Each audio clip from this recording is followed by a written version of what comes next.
ನೀನು ಹುಡುಗಿ ಏನೋ ತಲೆ ಕೂದಲು ಹಂಗೆ ಜಾಡಿಸ್ತಾಳೆ, ಹೆಂಗೆ ಜಾಡಿಸ್ತಾಳೆ?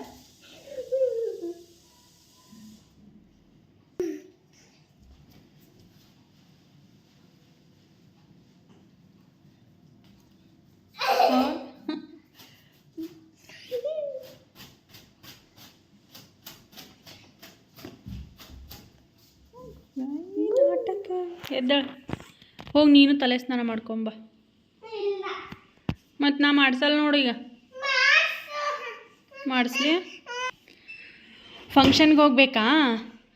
ಆಕೆ ನಿಮ್ಮ ಅಕ್ಕನೂ ಬ್ಲ್ಯಾಕ್ ಹಾಕ್ಕೊಂಡಾಳ, ನೀನು ಬ್ಲ್ಯಾಕ್ ಹಾಕೋ. ನೀ ಬ್ಲ್ಯಾಕ್ ಕಲರ್ ಸೂಟ್ ಹಾಕೋತೀನಿ ಅಂದರೆ ಮಾತ್ರ ಮಾಡಿಸ್ತೀನಿ ನಾನು.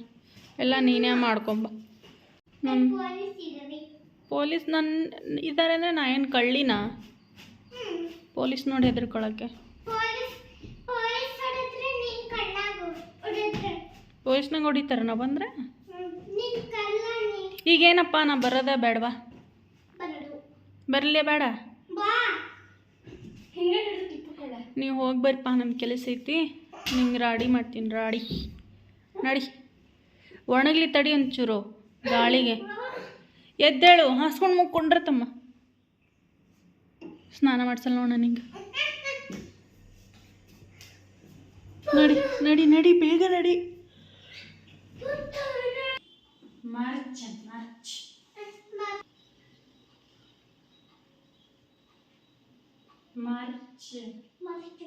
March march. ಇನ್ಶರ್ಟ್ ಮಾಡಬೇಕಿತ್ತು. ಇದ್ರ ಮೇಲೆ ಏನು ಚಲ್ಕೋಬೇಡ, ಕಲೆ ಆಗುತ್ತೆ ಆಯ್ತಾ? ಫೋನ್ ಬೇಕು. ಎದಕ್ಕೆ ಫೋನ್ ಬೇಕು? ಯಾವಾಗ ನೋಡಕ್ಕೆ? ಎಲ್ಲಿದೆ ಫೋನು? ಹ್ಞೂ ಅದು ನಂದು. ಕೊಡಿಸ್ತಾರೆ ನಿನಗೆ ಫೋನ್. ಮಕ್ಕಳಿಗೆ ಫೋನ್ ಕೊಡಿಸ್ತಾರೆ ಯಾರಾದರೂ? ಹೇಳಿ, ನೀನೇ ಹೇಳಿ. ಮಕ್ಕಳು ಫೋನ್ ನೋಡ್ತಾರಾ? ಯಾವ ಮಕ್ಕಳು? ದೊಡ್ಡ ಮಕ್ಕಳು. ತಡಿ, ಕೂದಲು ಒರೆಸ್ಬೇಕೋ ಬೇಡ? ಫಸ್ಟ್ ಮೇಕಪ್ ಮಾಡ್ತೀನಿ. ಕೆಳಗೆ ಕೂದಲು ಒರೆಸ್ಬೇಕು. ನೀವು ಸುಮ್ಮನಿದ್ರಷ್ಟೇ ಫೋನ್, ಇಲ್ಲ ಅಂದ್ರೆ ಫೋನ್ ಇಲ್ಲ.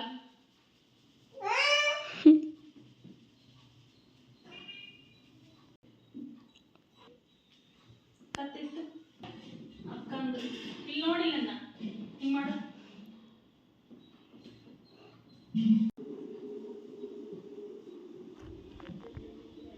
ನನ್ನ ಹೀರೋ ಇದೆ.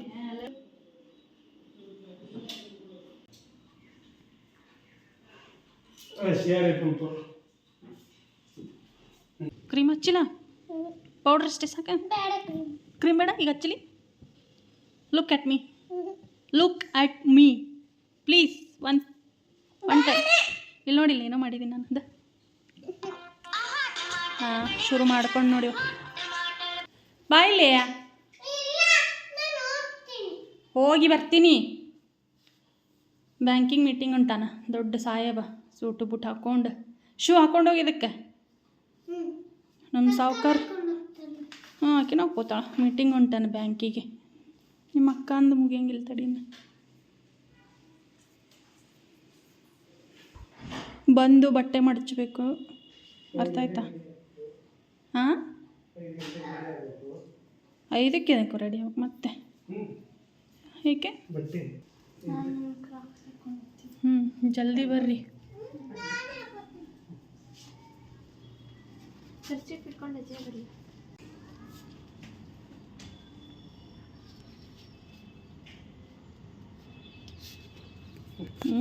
ಹಿಂಗೆ ಶಾಣೆ ಆಗಬೇಕು, ಚೆನ್ನಾಗಿ ಹ್ಯಾಂಡ್ಸಮ್ ಆಗಿ ರೆಡಿಯಾಗಿ ಅಲ್ವಾ? ಗುಡ್ ಬಾಯ್ ಆಗಬೇಕು. ನಾ ಬರಲಿ? ನಾನೆಲ್ಲೂ ಬೇಡ, ನಾನು ಮುದುಕಿ ಥರ ಮನೆಯಲ್ಲೇ ಬಿದ್ದಿರ್ತೀನಿ 3 ಹೊತ್ತು ಅಲ್ವಾ?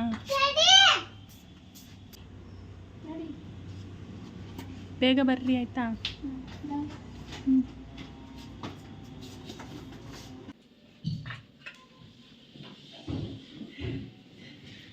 ಫ್ರೆಂಡ್ಸ್, ಇದನ್ನು ಐ ಡ್ರಾಪು ಮತ್ತು ಆಯಿಂಟ್ಮೆಂಟ್ ಕೊಟ್ಟಿದ್ರು ಕಣ್ಣಿಗೆ ಹಾಕೊಳ್ಳೋದಕ್ಕೆ. ಕಣ್ಣು ಥರ್ಮೋಮೀಟರ್ ಹೊಸದು ಫ್ರೆಂಡ್ಸ್. ವಸಿಷ್ಠಂಗೆ ಜ್ವರ ಬರುತ್ತಲ್ಲ, ಬಂದಿತ್ತು ಚೆಕ್ ಮಾಡೋದಕ್ಕೆ ಅಂತ ಹೇಳಿ ಥರ್ಮೋಮೀಟರ್ ತೊಗೊಂಡ್ವಿ. 200 ರುಪೀಸ್ ಥರ್ಮೋಮೀಟರ್ಗೆ. ಬಟ್ ಇದನ್ನು ತಂದಮೇಲೆ ಜ್ವರ ಚೆಕ್ ಮಾಡಿದಾಗ ಅವನದು ಹೀಟ್ ಬಾಡಿ ಅಂತ ಡಾಕ್ಟ್ರ್ ಹೇಳಿದೆ. ಯಾವಾಗಲೂ ಒಂದು ಮೈ ಹೀಟಲ್ಲಿ ಒಂಥರ ಬಿಸಿ ಜಾಸ್ತಿ ಇರುತ್ತೆ. ಹಾಗಾಗಿ ಯಾವುದಕ್ಕೂ ಇರಲಿ ಅಂತ ಹೇಳಿ ಒಂದು ಥರ್ಮೋಮೀಟರ್ನ ತೊಗೊಂಬಂದಿದ್ದು. ಇದು ಕಂಪಲ್ಸರಿ ಮನೆಯಲ್ಲಿ ಒಂದು ಇಟ್ಕೊಂಡ್ರೆ ಬೆಟರ್ ಅನ್ಕೋತೀನಿ ನನ್ನ ಪ್ರಕಾರ. ಯಾಕಂದರೆ ಜ್ವರ ಇದೆಯಾ ಇಲ್ವಾ, ಅದರಲ್ಲೂ ಮಕ್ಕಳಿರೋ ಮನೆಯಲ್ಲಿ ಕಂಪಲ್ಸರಿ ಇದನ್ನು ತಂದಿಟ್ಕೊಳ್ಳೋದು ಬೆಸ್ಟ್ ಅಂತ ನಾನು ಹೇಳ್ತೀನಿ. ಹಾಗಾಗಿ ನಾವು ಒಂದು ತಂದಿಟ್ಕೊಂಡಿದ್ದೀವಿ ಫ್ರೆಂಡ್ಸ್.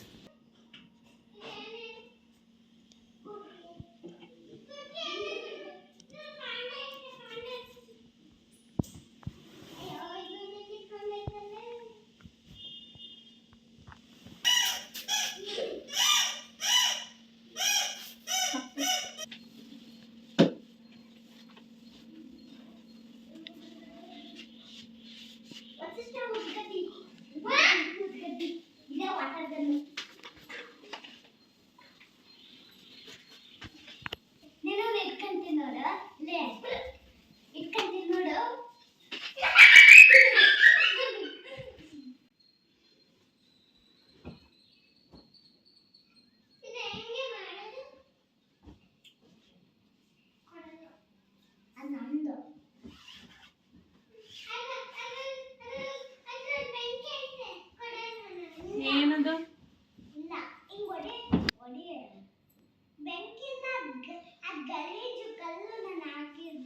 ಈ ಕಡೆ ಬರೀ, ಇಲ್ಲಿ ನೋಡ್ತೀನಿ ಅದೇನಂತ.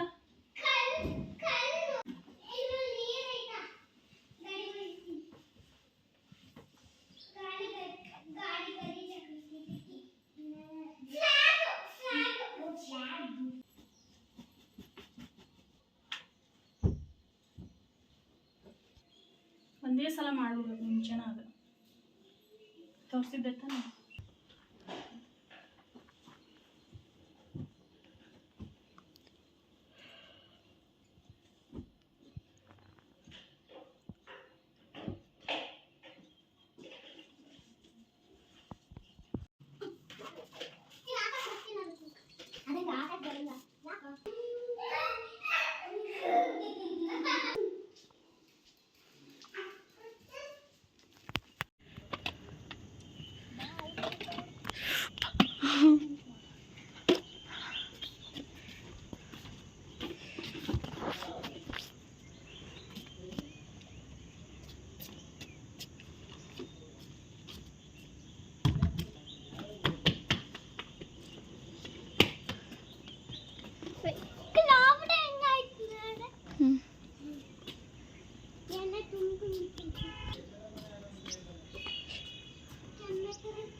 ಆಮೇಲೆ ಹಾಕ್ಬೇಕು.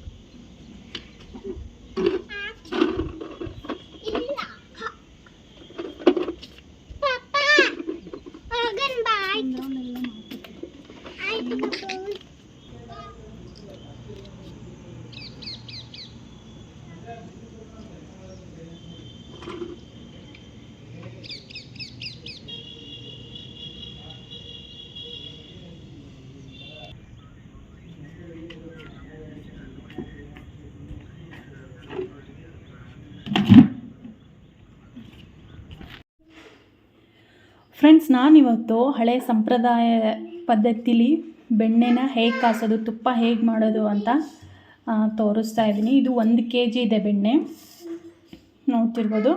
ನಾನು ರೆಗ್ಯುಲರ್ ಯಾವಾಗಲೂ ಕಾಸೋದು ಈ ಪಾತ್ರೆಯಲ್ಲೇ. ಇದಕ್ಕೆ ಹಾಕಿದ್ದೆ, ಇವಾಗ ಇದು ಚಿಕ್ಕದಾಯಿತು, ಹಾಗಾಗಿ ದೊಡ್ಡ ಪಾತ್ರೆಗೆ ಹಾಕಿದ್ದೀನಿ. ಯಾಕಂದರೆ ಇದು ಬೆಣ್ಣೆನ ಮಾರಕ್ಕೆ ತಂದಿರೋದು. ನಾನು ಮನೇಲಿ ಮಾಡಿದ್ದು ಖಾಲಿ ಆಗಿದೆ, ಹಾಗಾಗಿ ಮತ್ತು ಕೆನೆ ಆಗಿದ್ದು ಇನ್ನೂ 4 ದಿನ ಬೇಕಾಗುತ್ತೆ. ಹಾಗಾಗಿ 1 kg ಬೆಣ್ಣೆನ ತರಿಸಿದ್ದೀವಿ. ಇದಕ್ಕೆ ಬಂದು 600 ರೂಪಾಯಿ ಏನೋ kgಗೆ. ಹೀಗೆ ಇದನ್ನು ಯಾವ ರೀತಿ ಕಾಸೋದು ಅಂತ ತೋರಿಸ್ತೀನಿ. ನಾನೊಂದ್ಸಲ ತೋರಿಸಿದ್ದೀನಿ, ಮತ್ತೆ ಇವತ್ತು ತೋರಿಸ್ತಾ ಇದ್ದೀನಿ. ಈ ಪದ್ಧತಿಲಿ ಕಾಸಿದ್ರೆ ತುಪ್ಪ ತುಂಬ ಚೆನ್ನಾಗಿರುತ್ತೆ. ಮಕ್ಕಳಿಗೂ ತಿನ್ನಿಸ್ಬೋದು, ಬಾಣಂತಿರಿಗೆ ಕೊಡ್ಬೋದು, ದೊಡ್ಡೋರಿಗೆ ಕೊಡ್ಬೋದು, ವಯಸ್ಸಾದವ್ರಿಗೆ ಕೊಡ್ಬೋದು, ಯಾರು ಬೇಕಾದರೂ ತಿನ್ಬೋದು. ಬನ್ನಿ ತೋರಿಸ್ತೀನಿ.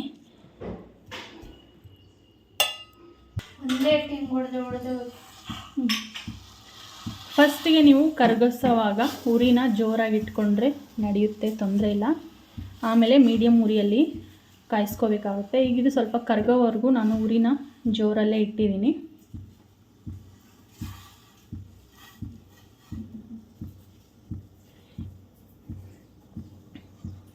ನಮ್ಮ ಮನೇಲಿ ಮಾಡಿರೋದು ಕರೆಕ್ಟಾಗಿ ತುಪ್ಪ ನಮಗೆ ಸಾಕಾಗ್ತಿತ್ತು. ಬಟ್ ಈ ಸಲ ತುಪ್ಪ ನಾವು ಎಲ್ಲದಕ್ಕೂ ಜಾಸ್ತಿನೇ ತಿಂದಿದ್ವಿ, ಹಾಗಾಗಿ ಮಾಡೋದು ಸ್ವಲ್ಪ ಲೇಟ್ ಆಯಿತು. ಅದಕ್ಕೆ ಏನೇನು ಬೇಕು ಅನ್ನೋದನ್ನು ತೋರಿಸ್ತೀನಿ ಇವಾಗ.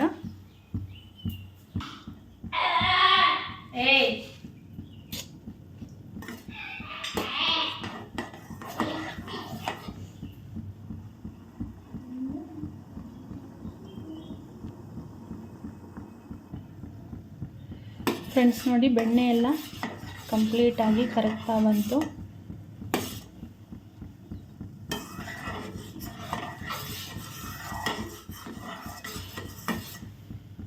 ಈಗ ಇದಕ್ಕೆ ಹಾಕೋದಕ್ಕೆ ಏನೇನು ತಗೊಂಡಿದ್ದೀನಿ ಅನ್ನೋದನ್ನು ಕೂಡ ನನಗೆ ತೋರಿಸ್ತೀನಿ.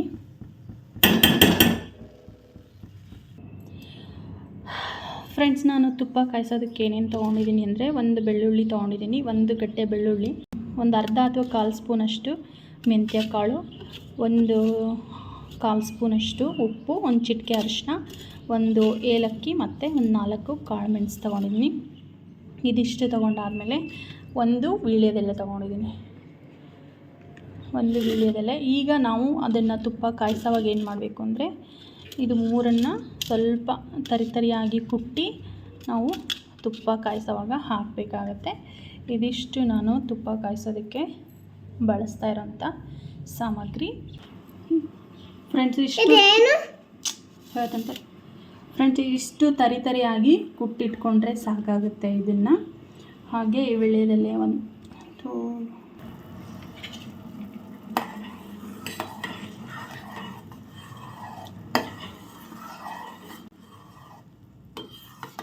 ಬೆಣ್ಣೆ ಕರಗಿ ತುಪ್ಪ ಕ್ಲೀನಾಗಿ ಬಿಟ್ಕೊಳ್ತಾ ಇದೆ, ನೋಡ್ತಿರ್ಬೋದು ಇವಾಗ ಇಲ್ಲಿ.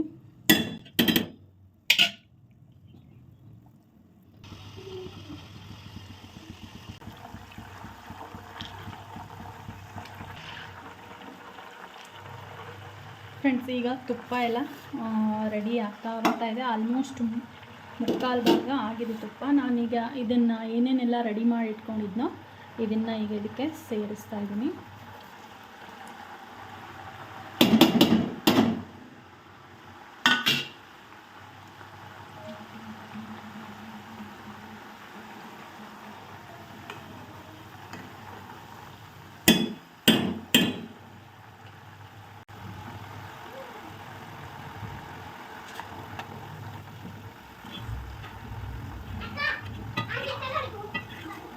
ಹೀಗಿದು ಮಧ್ಯ ಬಬಲ್ಸ್ ಬರ್ತಿದೆಯಲ್ಲ, ಕುದೀತಾ ಇರೋದು, ಅದು ಸ್ಟಾಪ್ ಆದಾಗ ತುಪ್ಪ ರೆಡಿ ಆಗಿದೆ ಅಂತ ಅರ್ಥ.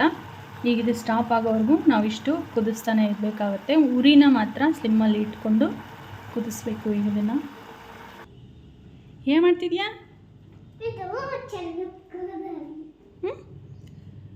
ಪೂಜೆ ಮಾಡ್ತಿದ್ಯಾ? ಅಯ್ಯೋ, ಅಲ್ಲಿ ಇಟ್ಕೊಂಡು ಕೆಳಗೆ ಇಟ್ಕೊಂಡು ಆಡ್ಬೇಕಲ್ವೇನೋ. ಇದೆಲ್ಲ ತುಂಬಿಸ್ರಿ, ಟೈಮ್ ಆಯಿತು, ಕಸ ಗುಡಿಸ್ತೀನಿ.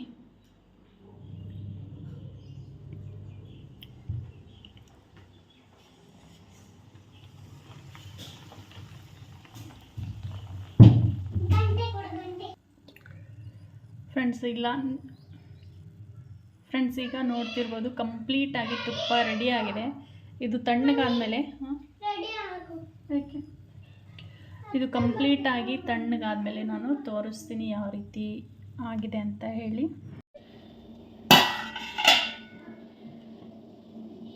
ಫ್ರೆಂಡ್ಸ್, ನಾನಿಲ್ಲಿ ನಿಮಗೆ ತೋರಿಸ್ತಾ ಇರೋದು ತುಪ್ಪ ಕಾಯಿಸಿ ಆದಮೇಲೆ ಸ್ವಲ್ಪ ತಣ್ಣಗಾಗಿತ್ತು. ತಣ್ಣಗಾದ್ಮೇಲೆ ನಾನು ಇವಾಗ ತೋರಿಸ್ತಾ ಇದ್ದೀನಿ. ಇಲ್ಲಿ ನೋಡ್ತಿರ್ಬೋದು ತುಪ್ಪ ತಣ್ಣಗಾದಾಗ ಗಟ್ಟಿ ಆಗುತ್ತೆ. ಈಗ ಸ್ವಲ್ಪ ಗಟ್ಟಿ ಆಗ್ತಾ ಬಂದಿದೆ. ನಾನು ಇದನ್ನು ಡಬ್ಬಕ್ಕೆ ಹಾಕಬೇಕಾದ್ರೆ ಸ್ವಲ್ಪ ಮತ್ತೆ ಬಿಸಿ ಮಾಡಿ ನಾನು ಡಬ್ಬಕ್ಕೆ ಹಾಕಿ ತುಂಬಿಸಿಟ್ಕೊಳ್ತೀನಿ. ಫ್ರೆಂಡ್ಸ್, ನಾನು ಇದು ಏನು ಹುಟ್ಟಾನೆ ಕಲ್ತ್ಕೊಂಬಂದಿರಲ್ಲ ಯಾರು. ಅವರು ಇವರು ಹೇಳೋದನ್ನು ನೋಡಿ ಅಥವಾ ಯಾರ ಮನೆಯಲ್ಲಾದರೂ ಮಾಡಿರೋದು ನೋಡಿ ನನ್ನ ಫ್ರೆಂಡ್ಸು ಪರಿಚಯದವರು ಮನೆಯಲ್ಲಿ ಮಾಡ್ತಿರೋದನ್ನು ನಾನು ಕೇಳಿ ನಿಮ್ಮ ಜೊತೆ ಶೇರ್ ಮಾಡ್ಕೋತಾ ಇರೋದು. ನನಗೊಬ್ಬರು ಫ್ರೆಂಡ್ ಇದ್ದಾರೆ, ಅವ್ರ ಮನೆಯಲ್ಲಿ ಈ ಥರ ತುಪ್ಪ ಕಾಯಿಸ್ತಾರಂತೆ. ನನಗೊಂದು ಸಲ ಟೇಸ್ಟ್ ಮಾಡೋಕ್ಕೆ ಕೊಟ್ಟಿದ್ದರು. ಆವತ್ತಿಂದ ನಾನು ಇದೇ ಥರ ತುಪ್ಪ ಕಾಯಿಸ್ತೀನಿ. ಇದು ಎಲ್ಲ ಊಟಕ್ಕೂ ಚೆನ್ನಾಗಿರುತ್ತೆ. ಅಂದರೆ ಬಿಸಿ ರೊಟ್ಟಿ, ಚಪಾತಿ, ಅನ್ನ, ಪ್ರತಿಯೊಂದಕ್ಕೂ, ದೋಸೆಗೂ ಅಷ್ಟು ಚೆನ್ನಾಗಿರುತ್ತೆ. ಮಸಾಲೆ ತುಪ್ಪ ಅಂತೂ ಸಖತ್ತಾಗಿರುತ್ತೆ. ಯಾವ ಸೈಡ್ ಡಿಶ್ಶು ಬೇಡ, ಇದ್ರ ಜೊತೆ ತುಪ್ಪ ಹಾಕ್ಕೊಂಡು ತಿಂದರೆ ತುಂಬಾ ಚೆನ್ನಾಗಿರುತ್ತೆ. ಇದು ನೋಡಿ ಬಾಕ್ಸಿಗೆ ಹಾಕಿ 2 ದಿನ ಆಗಿದೆ. ಇವಾಗ ತೋರಿಸ್ತಾ ಇದ್ದೀನಿ. ಆಗಲೇ ತುಪ್ಪ ಇಷ್ಟು ಖಾಲಿಯಾಗಿದೆ. ಈ ಥರ ಮರಳಾಗಿ ಬರುತ್ತೆ ಕಾಸಿನ ಮೇಲೆ. ಈ ತುಪ್ಪ ಕಾಸಿರೋ ವಿಧಾನ ನಿಮಗೆ ತೋರಿಸಿದ್ದೀನಲ್ವ. ಈ ವಿಡಿಯೋ ಇಷ್ಟ ಆಗಿದರೆ ಪ್ಲೀಸ್ ಒಂದು ಲೈಕ್ ಮಾಡಿ. ಹಾಗೆ ಚಾನಲ್ಗೆ ಯಾರೆಲ್ಲ ಸಬ್ಸ್ಕ್ರೈಬ್ ಮಾಡ್ಕೊಂಡಿಲ್ವೋ ಪ್ಲೀಸ್ ಸಬ್ಸ್ಕ್ರೈಬ್ ಮಾಡಿಕೊಂಡು ವಿಡಿಯೋ ನೋಡಿ. ನಾನು ಮತ್ತೆ ನೆಕ್ಸ್ಟ್ ವ್ಲಾಗಲ್ಲಿ ಸಿಗ್ತೀನಿ ಫ್ರೆಂಡ್ಸ್. ಅಲ್ಲಿವರೆಗೂ ಎಲ್ರಿಗೂ ನಮಸ್ಕಾರ.